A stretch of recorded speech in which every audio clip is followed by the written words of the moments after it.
Hello दोस्तों, हरे कृष्णा, जय माता दी। दोस्तों, मैं आप सबका स्वागत मेरे चैनल डेली उपाय पे करती हूँ।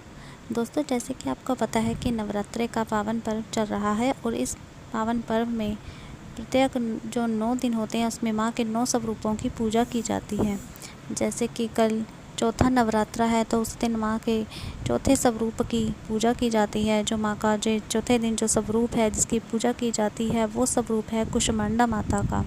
तो जी हाँ दोस्तों, तो चौथे नवरात्रे के दिन कुष्मांडा माता का स्वरूप की पूजा की जाती है। तो इस पूजा में हमें पूजा किस तरह करनी है, पूजा विधि, भोग क्या लगाना चाहिए, कैसे लगाना चाहिए, माता के लिए कौन सा मंत्र पढ़ना चाहिए और कौन सा रंग माता को, कुष्मांडा माता को प्रिय है और माँ की कथा क्या है। तो आज इस वीडियो में आप सबको इस बारे में बताने वाली हूँ कि आपको माता के चौथे स्वरूप कुष्मांडा कि किस तरह से विधिवत पूजा करनी है।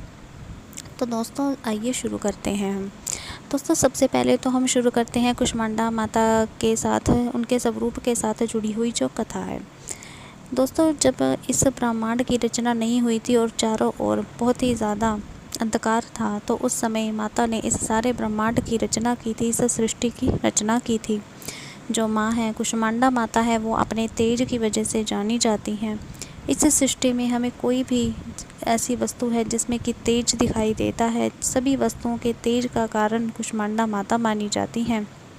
जो माता का तेज है वो बहुत ही ज़्यादा मान्य माना जाता है।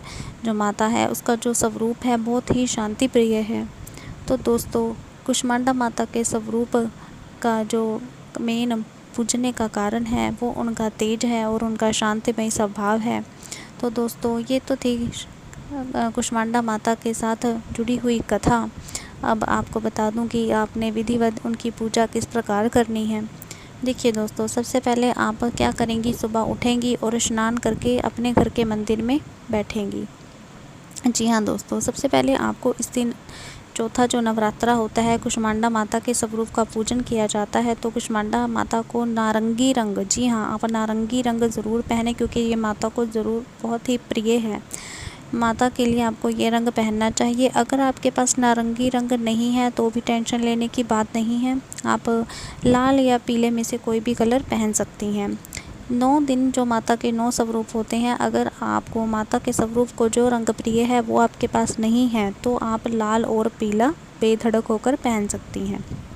तो सबसे पहले तो नहा धो के आपको मंदिर में बैठ जाना है। नारंगी रंग अगर आपके पास कलर का कुछ भी साड़ी या सूट है वो पहनना है और मंदिर में बैठ के माता की पूजा करनी है। तो सबसे पहले दोस्तों, आपको अब बात ये है कि आपको पूजा किस तरह करनी है। सबसे पहले तो आपको धूप बत्ती दिया ये सब लगाना है और कपूर आपको बिल्कुल नहीं भूलना है। जी हाँ, 9 दिन माता को जो कपूर है वो आपने ज़रूर जलाना है। कपूर के बिना माता की आरती या माता की पूजा अर्चना नहीं होती है। तो ये तो हो गया कि माता की किस तरह से पूजा करनी है। तो उसके बाद दोस्तों आ जाता है कि माँ को भोग क्या लगाना है। इस दिन माँ को जो भोग लगाया जाता है, वैसे तो जो सबसे प्रिय है वो है मालपुआ। लेकिन दोस्तों कुछ लोग होते हैं कि वो जैसे अष्टमी के दिन ही कढ़ाई चढ़ाते हैं, उससे पहले वो कढ़ाई नहीं चढ़ाते, मतलब कुछ तलते वगैरह नहीं है, कुछ हलवा बनाना ये वो, तो फिर वो मालपुआ नहीं बना सकते क्योंकि वो कहेंगे जी हम पहले कढ़ाई नहीं चढ़ाएंगे, हम तो अष्टमी के दिन ही कढ़ाई चढ़ाते हैं। तो जो लोग तो चढ़ा लेते हैं, जिनके ऐसी कोई बाधा नहीं है, वो तो माता को मालपुआ बना के ही भोग लगाएंगे। माता को मालपुआ ही चढ़ाया जाता है। और ऐसे घर जो नहीं बनाते हैं, कढ़ाई पहले नहीं चढ़ाते हैं, तो वो क्या कर सकते हैं, वो ड्राई फ्रूट वगैरह जैसे कि बादाम, मिश्री, मेवा, कोई भी इस तरह की चीज़ का माता को भोग लगा दें। ठीक है ना दोस्तों। और लौंग, इलायची, ये तो आपको साथ में रखना ही रखना है। 9 दिन आपको प्रतिदिन 1 लौंग 1 इलायची रखनी है और कपूर बिल्कुल नहीं भूलना है। तो ये तो हो गया माता का भोग। तो दोस्तों कई बार लोगों को ये भी होता है कि माता के जो भोग हम लगाते हैं उसके बाद उसका करना क्या है। दोस्तों देखिए, जैसे तो मेवा मिश्री ये तो आप जैसे माता को भोग लगा देंगे, वो तो बाद में घर के सदस्यों में बांट दें। लौंग इलायची कितनी होगी, जितनी भी होगी वो बाद में आप चाय वगैरह में डालकर ले सकती हैं, लेकिन प्याज और लहसुन वाले खाने में नहीं यूज़ करना है माता के भोग को, बस इतना ध्यान रखना है। उसके बाद हम बात करते हैं कि जो माता का जो मंत्र है वो कौन सा कहा जाता है। तो मंत्र है बहुत ही सिंपल है दोस्तों, ओम देवी कुष्मांडाय नमः। आपको इस मंत्र का उच्चारण करते हुए माता की पूजा करनी है, अर्चना करनी है। आपको उस दिन इस मंत्र को कई बार बोलना है और माता को प्रसन्न करने की कोशिश करनी है।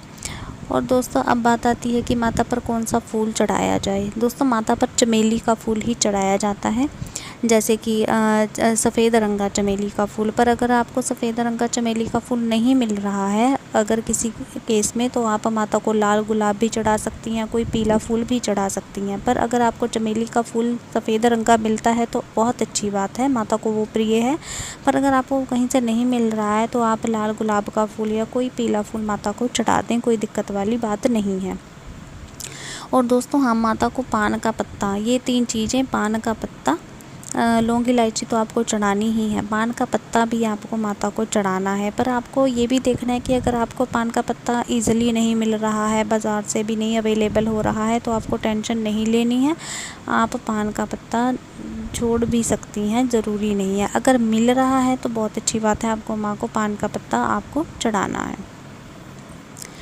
तो दोस्तों इसके आगे बात आ जाती है कि हाँ, कई बार ये होता है कि हम माता के, कई लोगों का सवाल होता है कि अगर हम माता की हमने जो जोत लगाई है, जो भी हम दिया जलाते हैं, तो क्या उसको हमने सुबह अगर दिया जलाना है और शाम को अगर दिया जलाया है कि उसको धो लेना है? नहीं दोस्तों, सुबह अगर आपने दिया जलाना है तो शाम को भी आप उसी दिए में तेल डालकर जोत जगा सकती हैं। एक दिन में दिया बासी नहीं होता है। आपको अगले दिन जो है दिया है धो लेना है, अगले दिन आप ज़रूर धो लें, अगले दिन तक वो बासी हो जाता है। लेकिन सेम डे आपको अगर सुबह और शाम 2 टाइम आरती करती हैं तो आपको शाम को धोने की ज़रूरत नहीं है।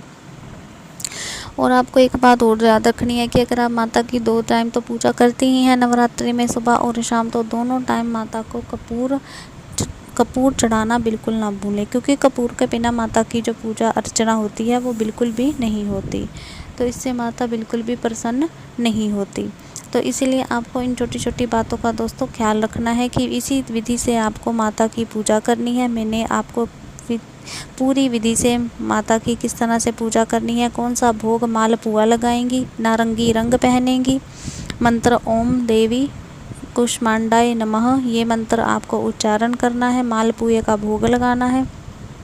और इसके अलावा दोस्तों कपूर रखना ना भूलें। पान का पत्ता अगर मिलता है अच्छी बात है, चमेली का फूल माता को चढ़ाया जाता है, और अगर चमेली का ना मिले तो आप लाल रंग का गुलाब वगैरह भी माँ को चढ़ा सकती हैं। अगर आपको नारंगी रंग पहनने के लिए नहीं मिलता है तो आप लाल या पीला वस्त्र धारण कर सकती हैं। और मैंने ये भी बता दिया है भोग के लिए अगर आप तो कढ़ाई चढ़ा सकती हैं तो मालपुआ बना के चढ़ाएं, माता को वही अच्छा लगता है। अगर आप कढ़ाई नहीं चढ़ाती हैं तो ड्राई फ्रूट कोई भी आप दाख, मिश्री, बादाम, ये ड्राई फ्रूट मेवा माता को भोग में चढ़ा सकती हैं। दोस्तों इन छोटी छोटी बातों का आपको ध्यान रखना है और आपको माता के चौथे स्वरूप की पूजा करनी है। जय माता दी।